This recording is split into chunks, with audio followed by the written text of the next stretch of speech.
Ambulance service, patient breathing. We're back on the front line, following Scotland's paramedics. Suspecting an opiate overdose. For a gentleman said he's got a bomb. There's a RTC bus versus car. What do you mean by his arm's gone? I need to get these details, OK? Every day, they save lives. There's the boot off, all right? Just had a fit for quite a few minutes. Hello? Oh my God. We need to be away from that. And every day, they face new challenges. When we go into people's homes, they are at their most vulnerable. I just don't want to be here. These things are hard to hear, and we hear them on a daily basis. Just keep pushing, you're doing really well. We are given the instructions to help save their life. 1, 2, 3, 4.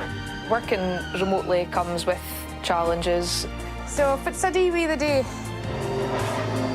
Met some great patients, get some great stories. That's okay. It's a great job. Slow, deep breaths, OK? It's opened my eyes to life.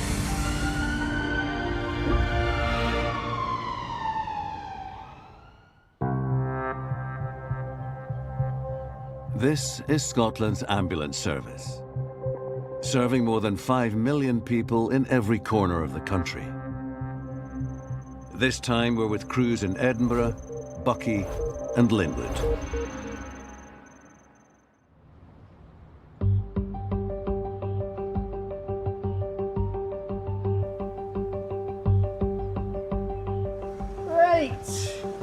In Linwood, the West Sort team is being dispatched to the scene of a high-speed crash involving 2 vehicles. It looks like 3 patients. Apparently, there's 1 male lying on the road and an elderly female in a bad way. The field team's responded. 2 incident response units are being sent to the location. It looks as a panic, but it is off the bypass.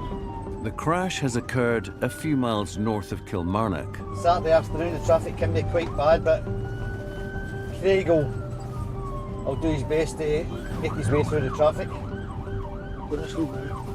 The team have an 18-mile journey with congestion ahead of them. Watch this wee Fiesta guy. Just an update to SWAT. 2 crews are on. There's 2 patients. 1 is still in the car, GS15. There is 1 outside the car. He has complaining of hip pain. Thanks for your update, appreciate it. The team are very well versed in dealing with these type of incidents. Whether the car has left the road or it's overturned or a patient's trapped, you just have to know the incident in front of you. This is the tailback from it, but it looks at it. As you can just see, it's a chaotic scene. The SORT team will help to coordinate the work of police, fire service and paramedics who have already arrived. It's a 2-vehicle RTC. 3 patients in total. The 2 vehicles have collided at speed at a junction. It's left both drivers and a passenger needing urgent care. The vehicles looked horrendous when we first arrived. They were quite badly smashed up. Sometimes you worry and you say to yourself, how did people get out of that? Got to try and get a grasp of the situation quite quick. Time matters in these type of incidents. Give me a wee hand here just in case I need it. Yeah, of course. The male driver is already receiving emergency treatment from local paramedics with suspected injuries to his hips and his back. Current situation is we have 3 casualties. There's some concern over the male driver at the minute. I'm not sure what entirely all his injuries are. The female driver of the silver car is out of the vehicle and receiving aid. But her passenger is still trapped in the vehicle. 2 patients are out of the vehicle. 1 person is mechanically, not medically, trapped. Paramedic Robert is assisting the fire brigade and the trapped woman. They had to get an extrication equipment out, essentially, to come over and get the lady out. First and foremost, you're looking for any major hemorrhage and major bleeding. and any obvious breaks that need addressing, because you could lose a lot of blood internally. While Robert and the trauma team work to free the trapped woman, her worried son and husband arrive on scene. She's okay? This could be the absolutely worst day of their life that they'll remember forever. What you don't want to do is make it any worse for any of the family members.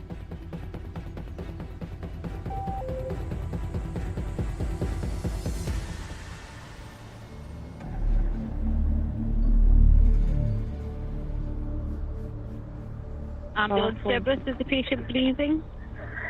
Yes, he is, but he's in the process of having a second seizure this morning. Right, is the patient awake? His eyes are open, but he's not responsive. He's never had a seizure before. Is he an epileptic? No. So, right, the nearest ambulance will make its way to you. Thank you. A 999 call has just come in from a woman whose brother has had 2 seizures this morning. 36-year-old that's in a car having a seizure. Yep. So we'll wait on some more details. Paramedic Holly and technician Julie are making their way to the patient in Pennycook, 10 miles south of Edinburgh. Oh, okay, so second seizure this morning. He's fallen and hit his head quite badly. I don't know if that's from this seizure or the one earlier.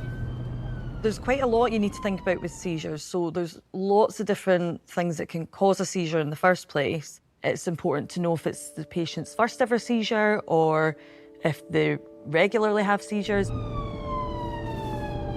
Because obviously a head injury could then cause a seizure as well, and it's like, I suppose quite complex, isn't it? Yeah.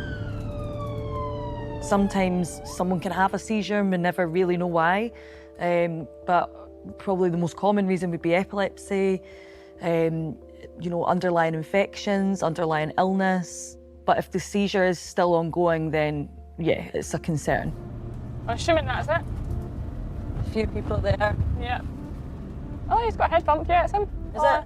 Yeah, he's got a wee bump in his head. Oh. Do you know what? I'll go over and just have a wee chat with him and probably try and get him over to the ambulance. I'll just get a blanket on the bed.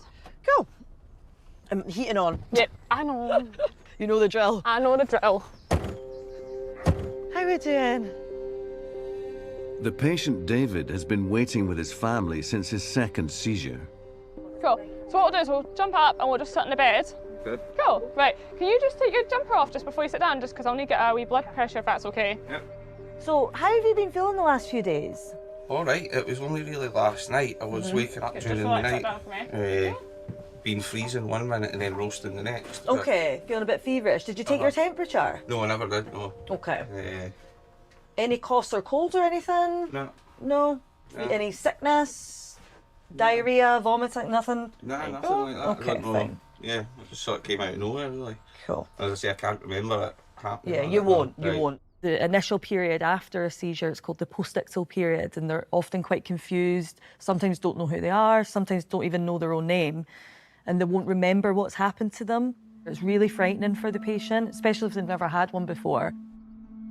And Dave, what is your medical history? I've not got any at all. Oh, so you're fitting well? Yeah. Cool. Don't take any medication at all? No. Any allergies? No. So we need to do a full set of our baseline obs, so ECG, blood pressure, heart rate, checking if he's got a temperature, which would obviously indicate an infection. I want to just kind of have a good look over him, just check he's not like cracked a rib or something or got any severe head injuries. Can I have a wee look inside your mouth? I just want to check. Can you stick your tongue out for me? Perfect. And left to right? Like that? Yeah, that's it. Cool. I'm just going to have a wee look at your pupils as well.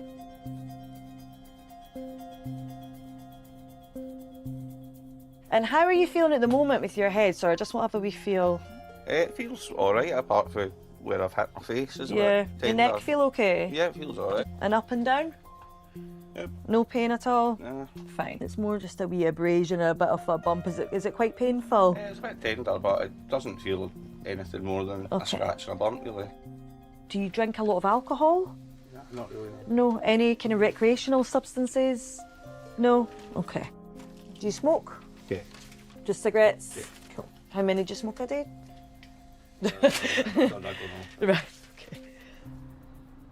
The fact that this patient hasn't ever had a seizure before, it's a bit concerning because we need to work out what's causing it. He doesn't seem to have a history of kind of alcohol or drug misuse. He's not changed or started any medication recently. And at the moment, any kind of visual disturbances, are you feeling nauseous, Nope. dizzy? Nope. Although David isn't aware of any change in his health, his sister has noticed one worrying symptom. He's had a headache for the last couple of days, my dad was saying. Oh, a headache for a couple of days. I'd say with a headache in the days leading up to a seizure, that would make me more concerned. It can be quite common to have, once you've had one seizure, to have further seizures, and often that's one of the reasons we'll recommend people go up to hospital just in case they have another one, then they're at least in a place of safety. Okay. Yeah, it's just broken up a wee bit, so it's What is that?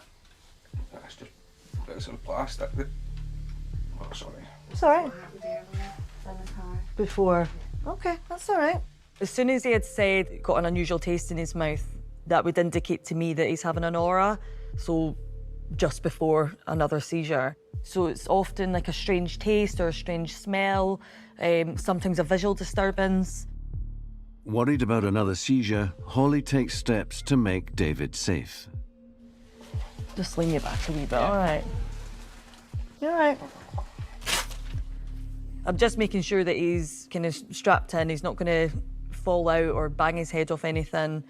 And normally at that point, I would just make sure that I've got to hand kind of airway equipment and oxygen, should I need to put it on. We're going to look after you. You're okay?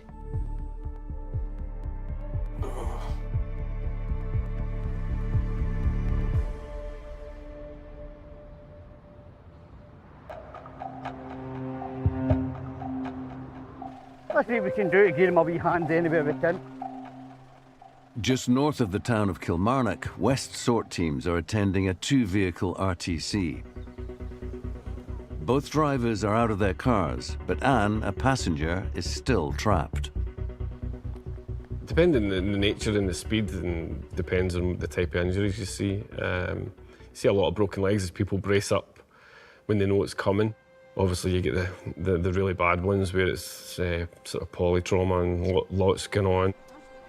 As the fire brigade works to free Anne, her son and husband look on. It's okay, sir. All right, okay. She's okay? Aye. What's the condition? Listen, it's fine, it's fine. Okay. I have a son, what's the condition? Yeah, everything's good. Everything's good. Okay, all right. Everything's good. You can play with a bit of glass and her feet and stuff like that, bits of rib and stuff like that. Okay.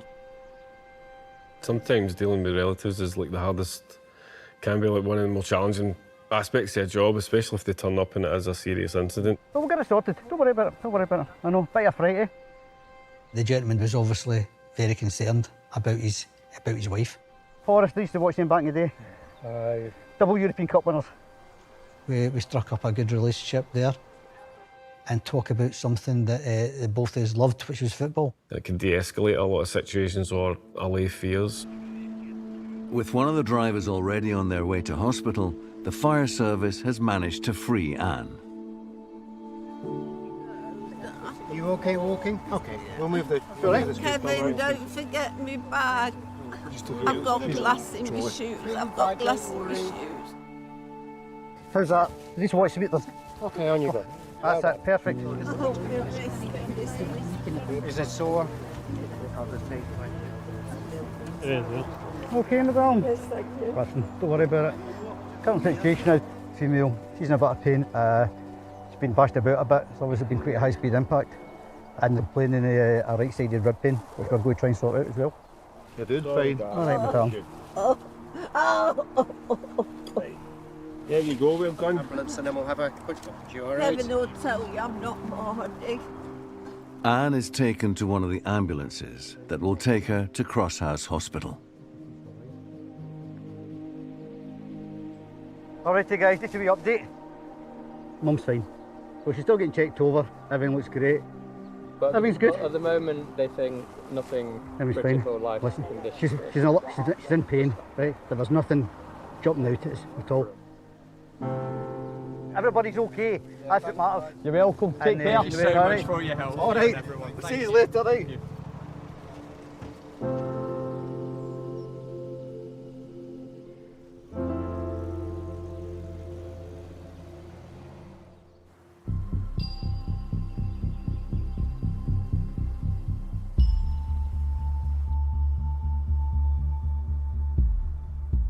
You're okay, pal. You're all right. Paramedic Holly and technician Julie are closely monitoring David in case he has another seizure. Really the key thing there was just to keep a close eye on him, just kind of try and comfort him, and just make sure, just be prepared if I needed to do some airway intervention or give him oxygen. I'm just going to pop a wee seatbelt on you, okay? Feeling a bit like plasticky taste? Yeah, just shut the You're okay. You're all right. I promise. You're fine. You're safe. Feeling a bit feverish again? Yeah, aye, just 1 minute I'm feeling a bit warm and then the next I feel cold and... Yeah. Before you had that wee episode there, you were saying you tasted like plastic? Or felt like plastic in your mouth? No. Did you not say something about plastic? Yeah. Yeah. But that's okay. That's all right. Sometimes you can get a funny taste. Yeah, absolutely. They kind of liken it to your body having ran a marathon. Yeah. After having a seizure. Apparently that's kind of what it feels like. Your oxygen level does decrease a bit, so your body's also trying to make up for that. It's a very difficult thing to go through. Can you remember having a headache the last couple of days? Your head's getting sore. Aye. Let me know if you start kind of feeling that taste in your mouth again or anything unusual at all. We're going to take you to the hospital. They're going to do lots of checks. You happy? Yeah. And we'll sort it's incredibly bumpy on the journey, so bear with. With any patient, especially after having a seizure, it's really frightening for the patient. It's important that we just try and keep them as calm as possible and just try and comfort them a bit and, just let them know that we're going to look after them. Do you know where you are at the moment? Do you know where you are at the moment? Do you know what you're in at the moment? What do you know, man? What vehicle you're in? So, You're doing really well.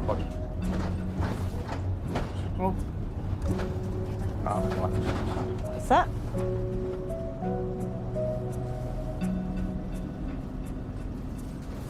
Right, that's us here.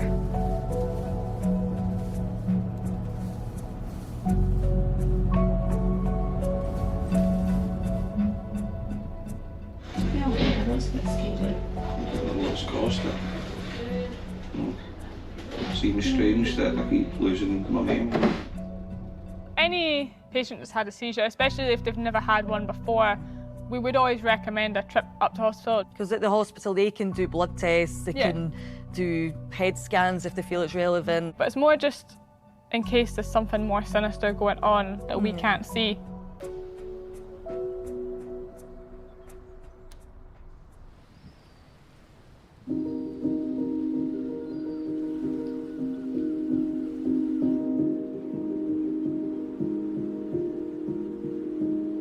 On the northeast coast, not been much happening today. Elaine and Vicky are halfway through their shift. What you're gonna have for food? Solid or solid? Buckie is quite a rural area, I would say, and we attend quite a wide variety of incidents, I would say. There's lots of villages round about. Yeah, a lovely place to live. Close-knit. Yeah, everybody kind of knows everybody. 550 from North Dam. Really sorry to have to interrupt you. A 77-year-old male, unable to move, feels exhausted. 550, thank you, that's all received, over.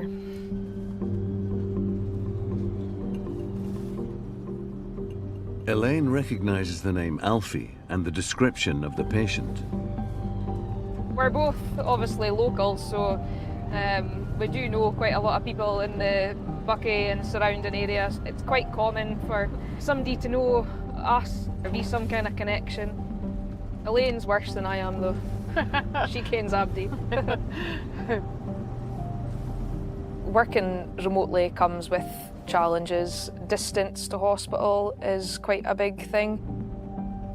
Obviously, we're about 20 minutes from Dr. Gray's hospital in Elgin, so that can be really quite challenging and testing if you're with a patient for that length of time who's quite seriously ill. Hello? Hello? Where are you? Hiya. You alright, Alfie? How you doing? I'm Vicky, this is Elaine. You ken this lovely lady then, did you? So if it's a dee wee the day. Oh, I'm just exhausted. Are you? Can't get breath. Have you had like a cough or anything, or? Have you got oxygen? Well, depends. Is that what you think you need? Have you got COPD? Aye. Uh-huh. Well. So COPD is a respiratory condition which is normally caused by smoking, which can cause people to have episodes of like difficulty in breathing. Have you been in to see the doctor or? No, I'm not fit to go to the kitchen. No, Are you okay. have you been sitting here for a couple of days? Like, have you done anybody ruin? Somebody been able to come round and do stuff for you? Son like me wanting to go to hospital. I didn't like hospitals at all. You usually thrawn. Yeah. You're thrawn, are you? I am thrawn. Alfie, he would be one of these patients who we would be saying that they were really thrawn. You know, they're stubborn and they don't want to get help for themselves. So his thoughts are at 87, so should probably pop on a wee bit of oxygen on for you, Alfie. Do you ken what your oxygen levels would normally be like, Alfie? No, not sure. Tachycardic. So, you've got quite a wheezy sounding chest. Yeah.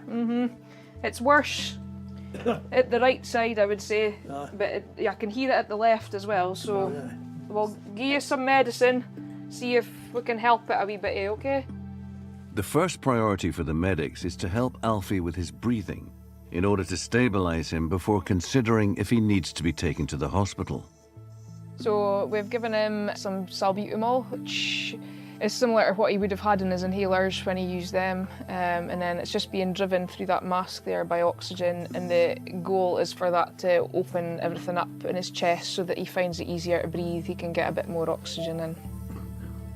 If a patient's not getting enough oxygen into their lungs, then there's not enough oxygen going out to the rest of their body and all their other organs, so your body basically just starts to shut down if it's not getting enough oxygen. It's nice to know the person, and it's nice for them to know us. I think it puts them at ease probably immediately, just having a familiar face when you walk in, but it doesn't change our assessment or treatment. Fast okay? Yeah, it's just going a bit fast. Just gone faster than we would like. Our next girlfriend told me they've got a heart like a swinging trick. Was she a doctor? No. So, yeah, your heart's going a wee bit fast. You've got a bit of a temperature. And you've got a bit of a temperature as well. And you're breathing a bit fast as well. So you've maybe got a wee bit of an infection. A bit of a chest infection going on. Okay, so I think probably going to need a trip up to the hospital at Dr. Gray's in Elgin, okay? Staying at home wasn't really an option for him. He hadn't been able to have a shower, go to the bathroom, even get food. He says he was really struggling just to get up and through, so it was really important that he was taken to hospital just to make sure that he got the treatment and the help that he needed to get back to normal. Let the doctors have a look at you Happy there. with that, even though you're not a fan of hospitals. But you agree that you need to go, and I have to. Aye. Okay. Stop being so bloody thrown. Well, that's what happens when you're thrown. You want in your light out. Aye. The oxygen has helped stabilise Alfie's breathing, and so he can now be safely transported to the hospital in Elgin. Okay, well, I want to get you up the road, Alfie, okay? Right. Alfie is taken to John Gray's hospital in Elgin for more tests. I really enjoy serving my community. It's just putting something back. The community that's raised you, I say it takes a community to raise a child, Ken, so it just, I've been raised there and I just feel that that's just something that I want to put back into the tune.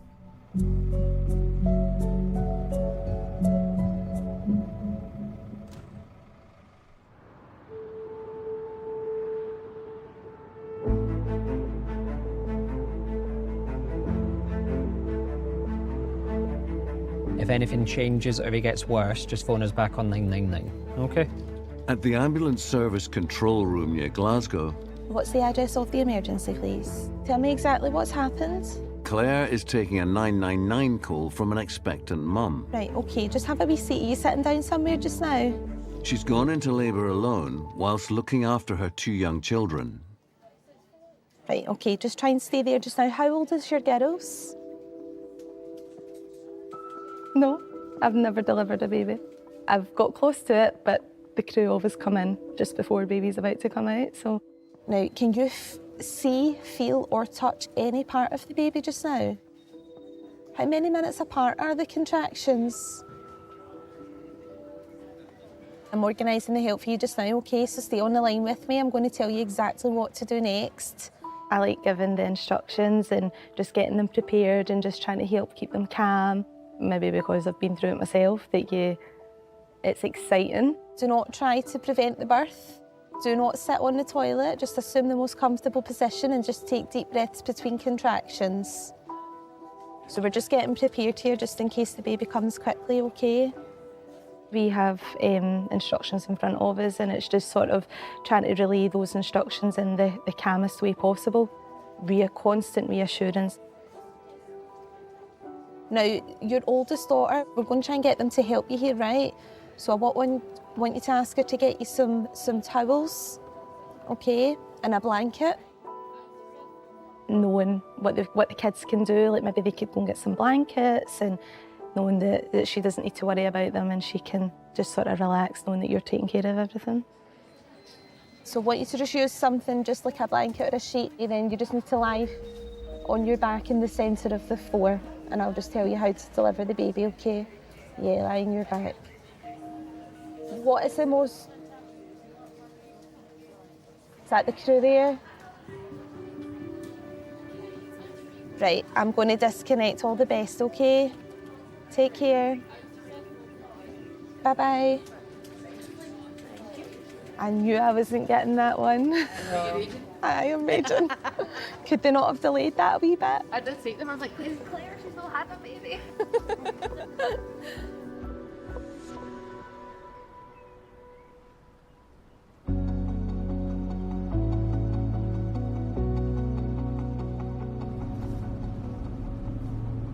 Look at the rain, our house. Look at the scenery.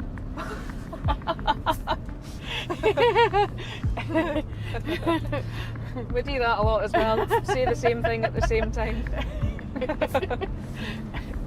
Say the same things or That's what you get. ask the same questions. That's what happens when you work with spend so much time with the same person.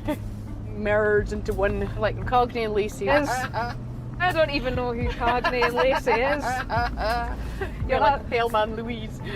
Or Thelma and Louise. I'm showing my young age. Cagney and Lacey. They're detectives. Back in the 80s. On every week. That'll be what I see. And what about Thelma and who? Lucy? Thelma and Louise. Have you ever seen the film Thelma and Louise? No. They're getting chased with the cops and then they drive their car off a cliff whilst waving their scarves. Yeah. Have you seen Thelma and Louise? No. You'll need to watch Thelma and Louise. It's actually quite a good film. Vicky and Elaine have been called to see James, a 78-year-old man who has fallen at home. Hi, how you doing? How are you? Has he been men and Is nets? this him here, is it? Aye. Says he been men and nets, as that says. Marking them. Oh, marking nets, wow. Aye, is it James? Oh, you bumped your head. Oh, I feel it, I see it, aye, it's huge. Beauty. Oh, aye. It's a wee egg. A wee egg and a wee bit of, a wee open. Far did you hit it, did you say? Decoria. Okay. Do you think you were knocked out? No. Definitely no. No. A wee bit of confusion though, was there? So if a patient has a head injury, there's certain red flags that we look out for. Can you mind if it caused it, if it made you fall? Can you remember I that? fall maybe 10, 15 times a day.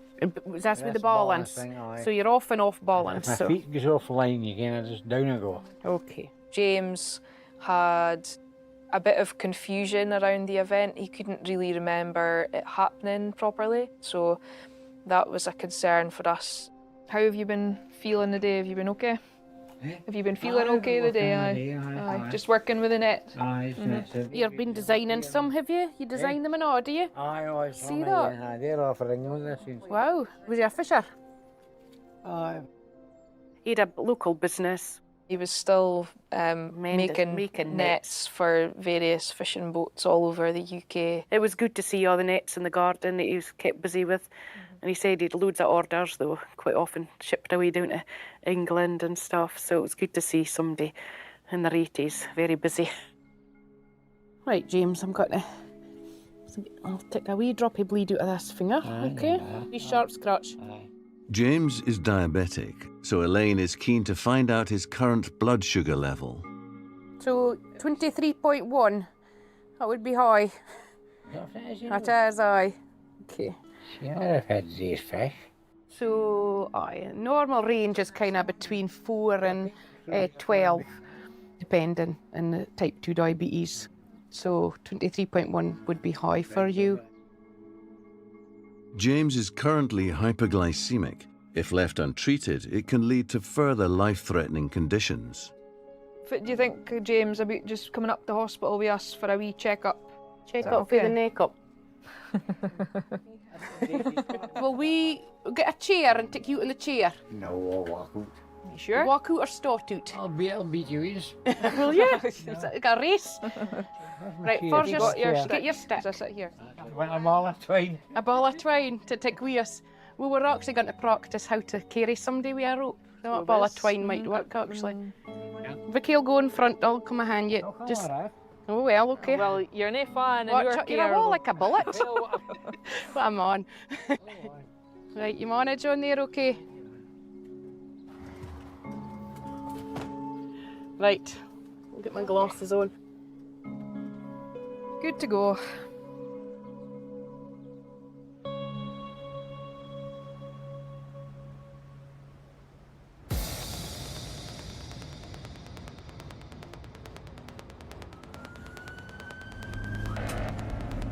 We're being sent to a house fire. It's in Dumbarton. Shouldn't take us too long to get there.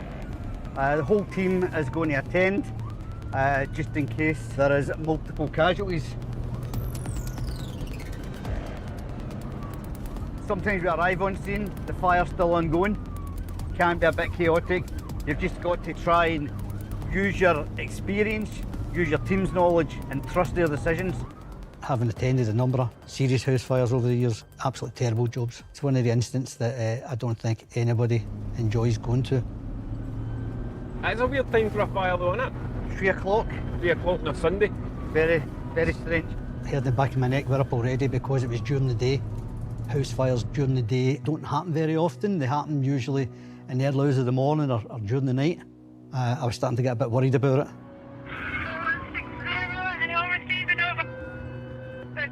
We have 2 paediatric patients and 1 adult patient. It's quite a chaotic scene. As far as we know, they're the only casualties at present. Over. Quite chaotic scene. Say the words right out of my mouth. Pamela and Louise have arrived on scene.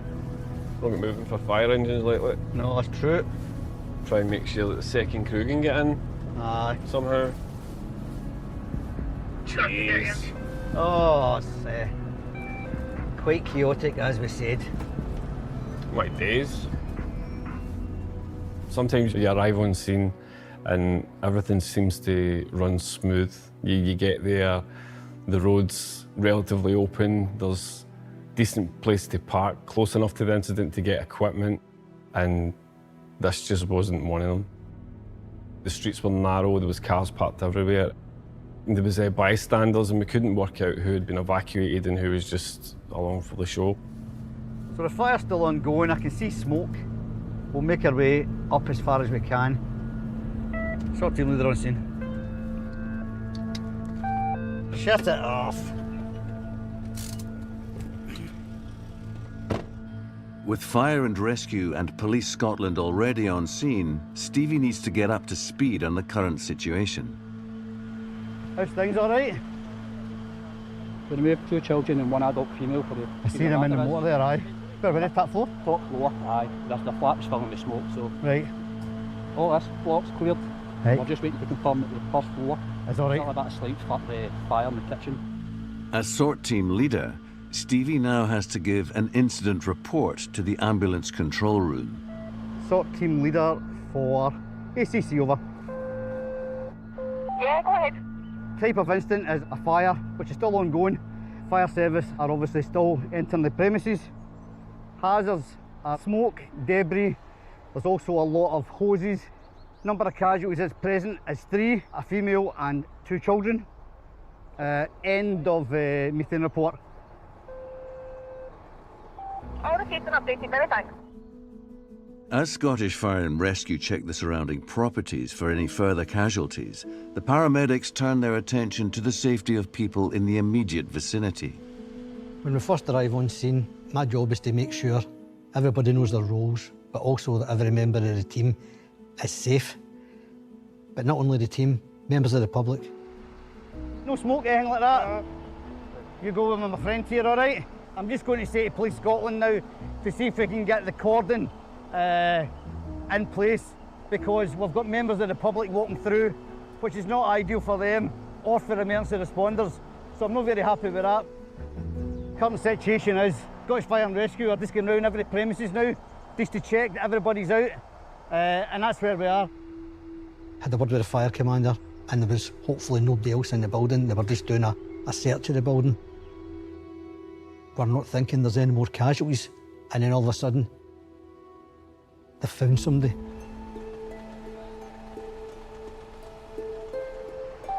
Yeah, just for your notes, that's a further casualty, 15-year-old male, getting checked out with the SORT paramedics on scene.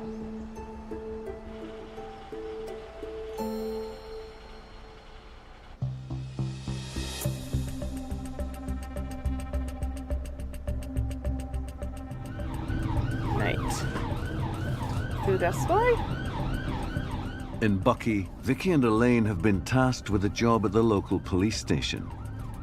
We cover quite a large area at Buckie Station. I feel like it just keeps you on your toes. It's something different every day. And then obviously you get ones that are more challenging. Unfortunately, again, there is a problem with drugs and alcohol. And unfortunately, there's mental health issues as well that's got to be dealt with. Elaine and Vicky are responding to reports of a man in police custody who has serious lacerations to his neck. Detained by the police. I'm not sure if he's been detained for something else or if he's been detained because he's harmed himself. In a suicide attempt. Call actually came through that there was quite a lot of blood. Obviously, we were thinking, well, what are we going to? Just wait a few minutes, we're just doing a search. Okay, thank you. As Elaine and Vicky arrive at the police station, officers are still dealing with the situation.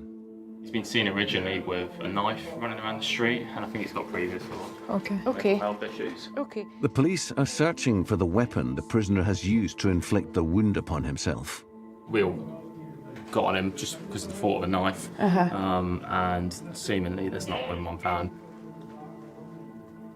So he's just getting a strip search at the minute, just because we've only found a handle to a blade, and no blade there, so... And it doesn't look like the bleed's in his wound? No. Okay. You are concerned, you've got to be highly aware of what's going on around you, if there's any weapons or anything that can potential harm. We've got to look out for each other as well and make sure that everything's safe before we can actually go ahead and treat the patient. So he's potentially been bleeding since 10 past 10? Potentially, but he's not... How does it look? It looks like he's just got a laceration there and there's blood around it, but it's not drip. It's not spurting? No. Right, okay. Hiya, my name's Vicky, this is Elaine. Hiya, how are you? As many as you can do for me. Just let them check your neck, and then we're done. Okay? Okay. The faster they check you over, the faster we're out of here. Okay? I don't want to argue with the ambulance people. Okay? No, We don't that's want to argue with you either. So let's pop to the ambulance, let them check you over, and then we'll head off, all right? Okay. If they're happy. Right, come on then, let's go. Finally convinced to have his injuries examined, the crew help the patient to the ambulance. Okay. Can you just lift your neck so we can see this wound that you've done yourself there? Okay, well, in a cane it is open. So, is it quite sore there? Sting like Does it should have been sting worse. I should have finished it. We're just going to give this a clean, okay? They're just trying to help. We'll put a dressing on it. It'll just stop it bleeding, and then we need a few stitches. Before Vicky and Elaine can give the patient pain medication, they have to find out if he has recently taken any other substances. So, what all have you taken the day? Drugs today. Heaps. You've taken heaps of drugs. Heaps. What have you taken? Can you remember? A lot of people use drugs and alcohol because they feel that's their way of coping with their mental health problems.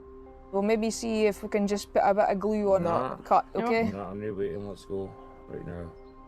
It's really hard. It's hard. You feel sorry for them that they've actually ended up in this state, that they find that this is their only way out, or their only release, their only help for themselves.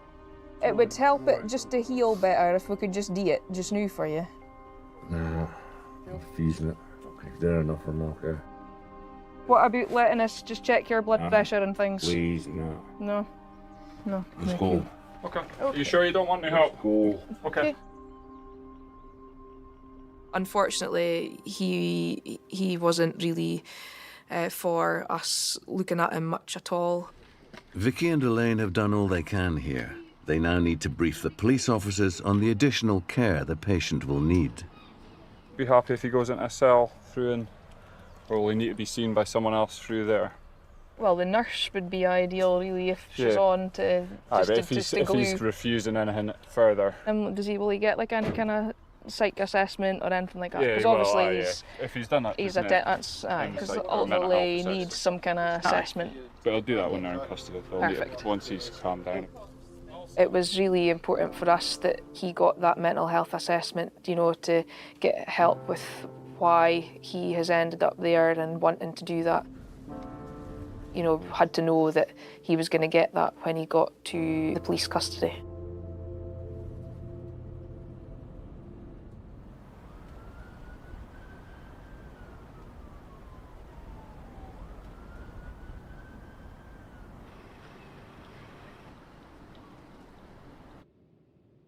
So these are the waiting calls for the whole of Scotland.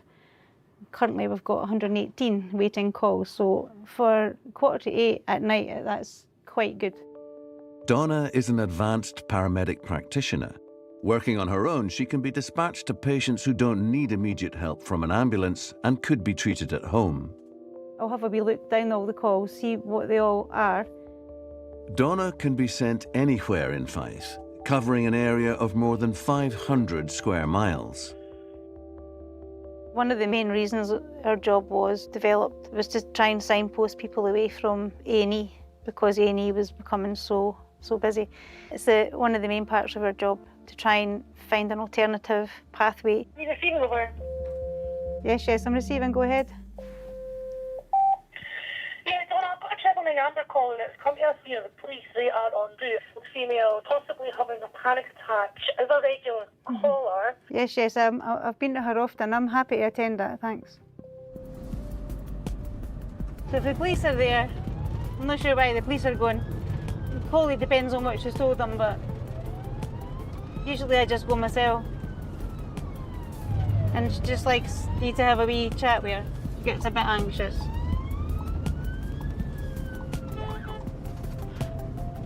So that's it, we're here. Have a wee seat where you're normally sitting and we'll have a blather.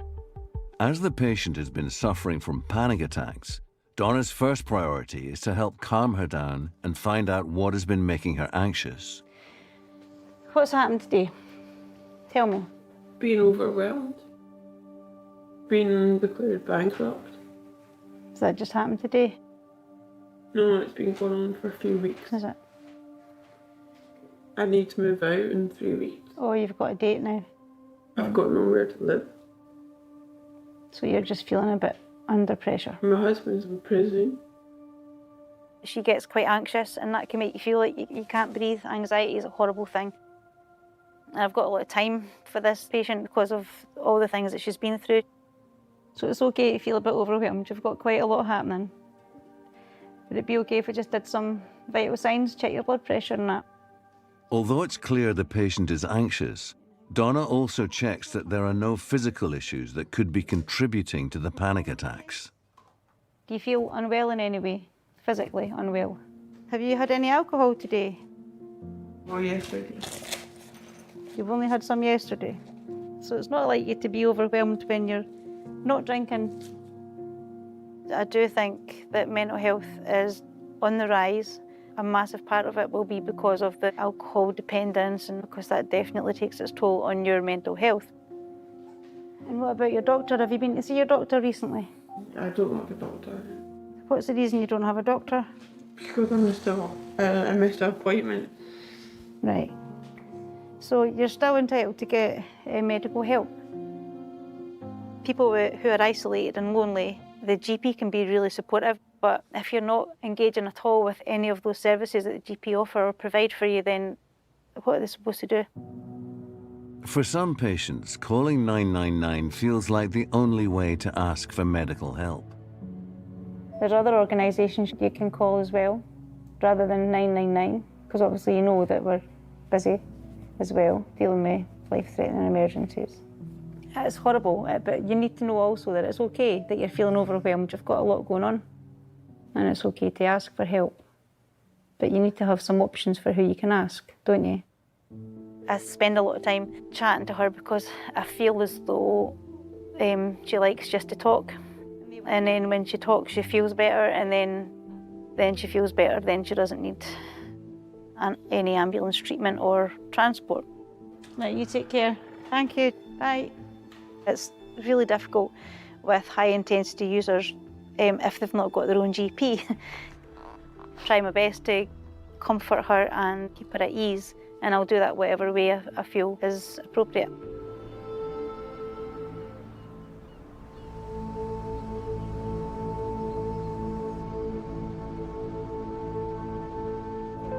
That's a further casualty, top left up there. Top left.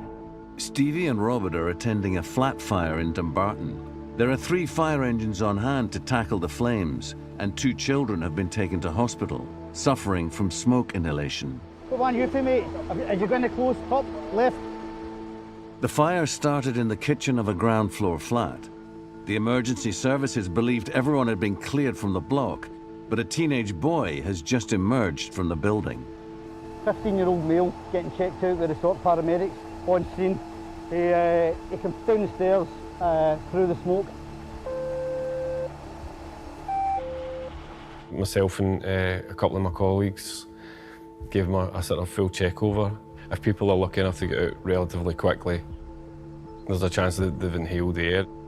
Air in a house fire is superheated. Your airway is a very fragile thing, so the tissue will tend to swell quite quickly. Your pulse is up a wee bit, pal, your blood pressure's up a wee bit, your oxygen levels look all right. All right. But the boy was quite happy. Everything seemed perfectly normal. I was quite happy to leave him in the care of his mother. You see there's still some residual smoke coming out just the top of that flat there. Women up there. Hospital with the 2 kids. Aye. Top left, he's getting treated in with paramedics. That's him, the 15-year-old guy. Special operations are there predominantly for the members of the public, for the patients. We're also there for our Scottish Fire and Rescue colleagues and Police Scotland colleagues. God forbid should anything happen to them. We're quite fortunate within special operations, probably most of the jobs we attend, to build up a good rapport with these staff members as well. Roger, mate, see if you get a minute, if you get a chance, can you see if there's any water in the back of our motor, just to keep us all hydrated, because if we're all in these suits and helmets, like, it's getting a bit warm. Roger, we'll go and have a look. Happy? Aye, thanks. After more than an hour at the scene, the fire service is happy the building is now safe and everyone is accounted for. What time you want to? Midday. Oh, it's not too bad. Well, I hope it gets better. Extremely warm today. I feel for my colleagues in Scottish Fire and Rescue because it's absolutely melting up there. But in the end, everybody has come out the property. A good day at the office, I think, for everybody involved. We'll go back, get a wee cup of tea, rehydrate, see what the next thing brings us. Right, Roberto. Oh.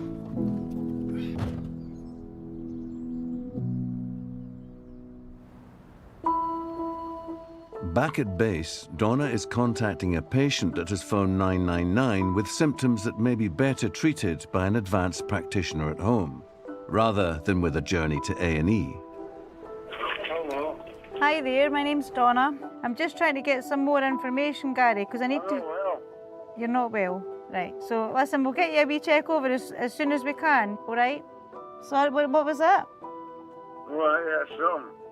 Right. Well, I'll look forward to hearing that then when I get there. He sounds like he's under the influence of alcohol or some other substance. But he will need a face-to-face because we do need to confirm that he's not got like low sats or I need to have a wee listen to his chest. I first joined the ambulance service in the 90s and it was always my plan to become a paramedic. At that time, that was really all you could progress to be. There was no such thing as an advanced paramedic then. My very first job as a trainee was somebody who collapsed in Fife House in Glenrothes. I just remember standing there and going, I just could not remember a single thing to do. But luckily I was working with two really good people. Right.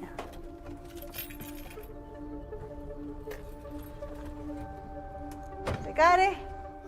Hello, my name's Donna. Do you want to get a seat somewhere so I can get you checked? Just sit anywhere, Gary, it's okay. Have a wee seat over there.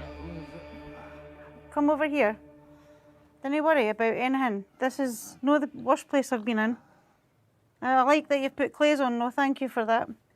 My clothes are ready, I'm going to go to the hospital.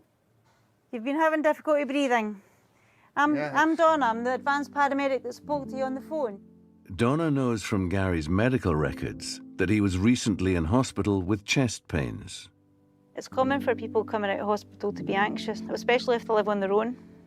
They've gone from getting care with nursing staff and doctors to being on their own and maybe still not feeling 100% and a bit worried about how they're going to cope. Are you feeling any worse now than you did when you were let out of the hospital? I'm feeling really bad, Mum. Are you? Aye. Right. So, in what way are you feeling bad? Tell me. You feel short of breath, but you're not feeling pain. So your oxygen level just now is really good. It's 95%. I know my breathing's not good. You're not feeling good. I'm going to have a wee listen to your chest, all right? I want to be 100%. Do you? Aye. You're probably higher than me just now and I've not got COPD. What's happened to you then? Exactly. If I can make somebody smile during a patient consultation, then I'm thinking that that's already improving things, you know, because they're 1 minute they're anxious and they're scared. I mean, they phone 999, so they think they're going to die. I feel as though that's a win. I know you probably feel a wee bit worried about yourself. Panicking myself. Aye, you're panicking, eh? Aye. A wee bit. So I'm here to help you, so don't worry. Right. Aye. You just sit back and relax. Your oxygen levels are very good, your pulse is very good, and your blood pressure is very good. So what I'm going to do now is check your chest and see what's going on, just what's making you feel so worried, all right? Anxiety. I think you may be a wee bit anxious, but you're allowed to be, it's all right. When you kind of get a proper breath, it's normal to feel a bit anxious. Gary regularly uses an inhaler due to his COPD, and Donna is keen to give it another go. So let me see how you do that.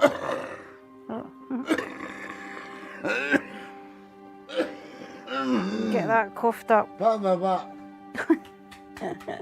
Right. Is that better? Nah, give me stuff that makes the ambulance service busy that we deal with, stuff that like the other crews might think is a bit mundane, but we're dealing with that. That's what we do. Right, take your inhaler because it will help to break all that phlegm up. Try it and see. Show me how you do it. Take 2 puffs. See, your oxygen levels went up to 97% now.